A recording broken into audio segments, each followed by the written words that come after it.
Another success na po mga silingan ang atong talbos. Oh my goodness.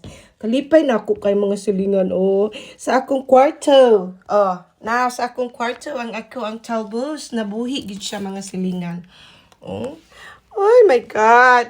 Ang cravings ani mga silingan sulbad. Tumot kay ang talbos. Oh. Tubig lang na siya mga silingan. Sus kanindot kisa kung talbos buyagi ngani ra di ay ha.